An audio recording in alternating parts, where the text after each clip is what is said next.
Alrighty. Filming this on my wife's phone, so hopefully it'll work.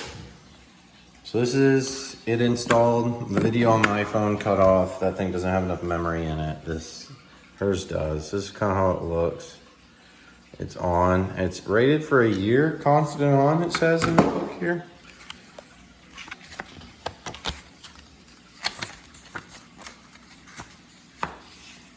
Let's see, preparation for use.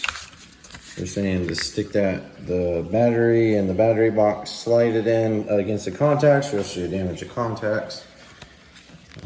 Dual eliminated versions don't need it because they are eliminated by a radioactive material in there.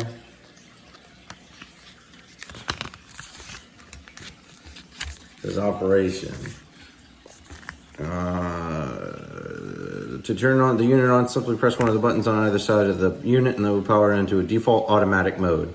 The plus and minus signs on each side are what control the dot manual brightness. There are 8 settings, 1 being the dimmest, 8 being the brightest.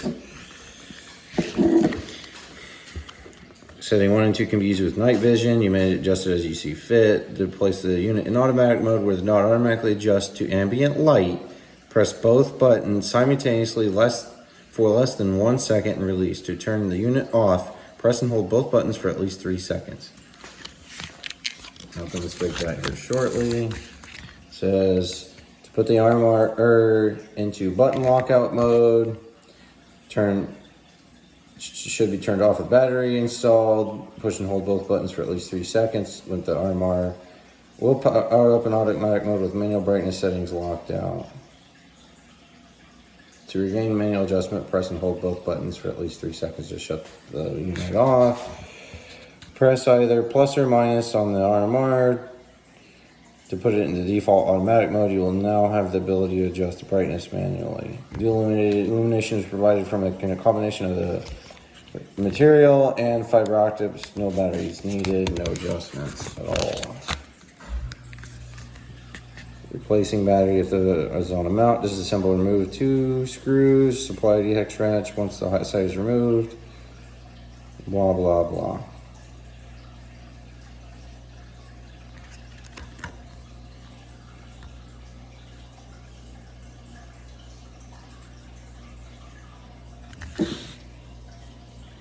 Let me take it off of the fucking plate.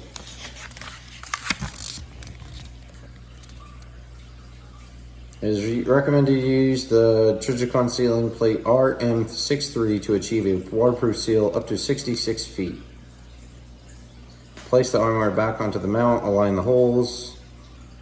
Press down until the sight is fully seated. The sight should be flush on the mount. Place 2 screws back in place and tighten down with supplied wrench. The adjustable LED model is equipped with a 16.5-hour reset timer to force the optic into automatic mode if the device has been manually set to any level of brightness. Each time you press a button, the automatic timer will reset to 16.5 hours. This timer adds the benefit of conserving battery power if the Type 2 is inadvertently left in a manual mode at a high brightness setting for extended periods of time. Power saving is achieved when the unit can dim the brightness level to a low power mode setting 3 when in storage. Adjustment procedures when the unit is internally adjustable. The RMR is internally adjustable. It is shipped with an illuminated dot in a factory-centered position. Normally, this means that only small adjustments are necessary. A coin such as a dime or penny will fit the slot on the adjustment dial. You may also use the rim of a cartridge case or a flathead screwdriver. Caution, the windage and elevation adjusters should never be moved all the way to the extremes. It is possible that over-adjustment can damage the sight. When rotating the adjusters, the resistance will increase as you reach the limits of the mechanism. If adjusted past this point, the mechanism will break. For standard use, you should be fine to adjust as needed. If you have questions, please see our contact information on page 47. It says, moving the adjuster in either direction of the arrow counterclockwise will move the bullet's point of impact up as indicated by the adjuster.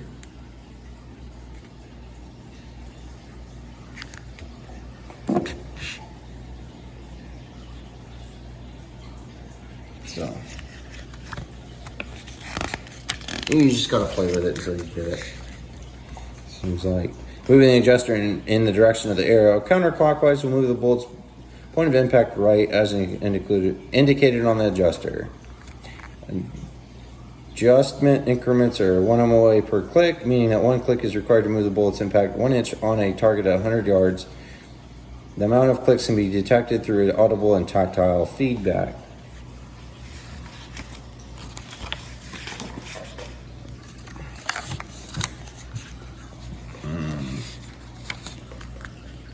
"25-yard zero, center the aiming dot on a 25-yard target, fire precise shot group, minimum 3 rounds. Evaluate location of shot group compared to your point of aim, adjust the windage and elevation, and shoot another series of shots until the center of the shot group is on the center of the point of aim. This establishes the point of aim as the point of impact for the bullet. 1 MOA equals 1 click, which provides 1 inch shift in bullet impact at 100 yards or a 1/4 inch per 25 yards.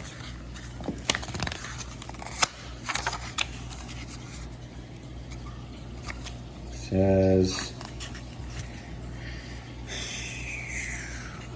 this Trijicon, I got the adjustable model. It's got the buttons on the side. It's not a dual illuminated one because they have problems with that.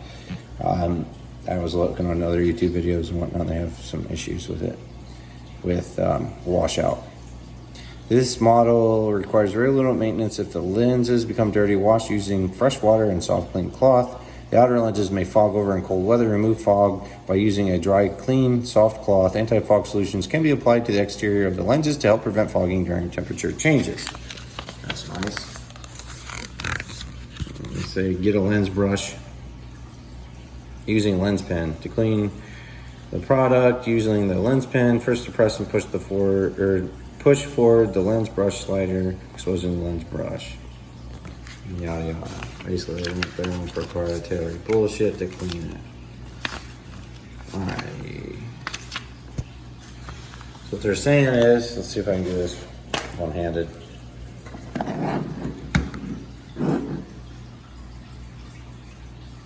See the dot? Let me go to a different spot in the house.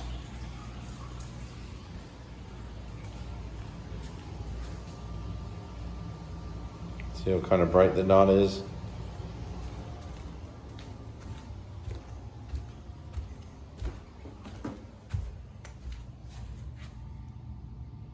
See it dimmed quite a bit down because of the darkness.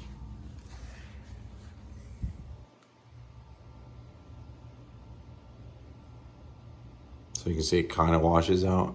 To the human eye, you can see it pretty good because it radiates. The camera just doesn't pick it up very well. Like the bloom effect on shit. So if I cover it really well, first off, you can kind of see the tritium in the night sights that it automatically has. Oh, there we go. You see the dot gets kind of dim here.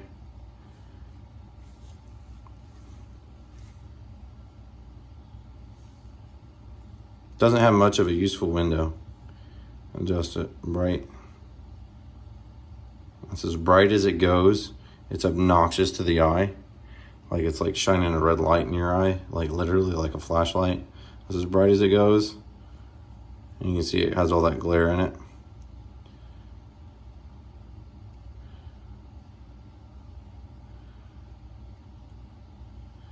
It does not actually turn off.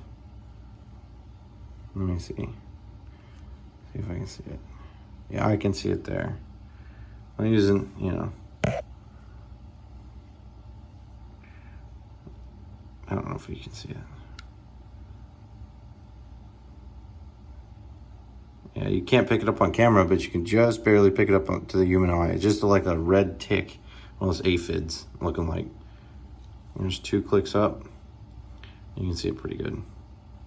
1 click down, another click down, another click down, and it's almost invisible, but it's still there, mainly for night vision.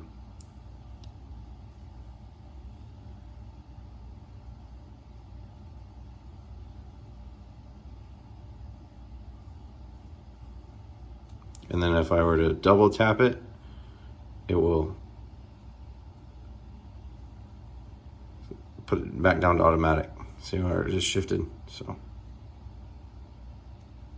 yeah, that's cool. Yeah, let's see. Negative on the right side, positive on the left for your buttons. And then to shut it off, you just hold them both together for 3 seconds. Boop. Oh, what? Is it off? No. Dang it.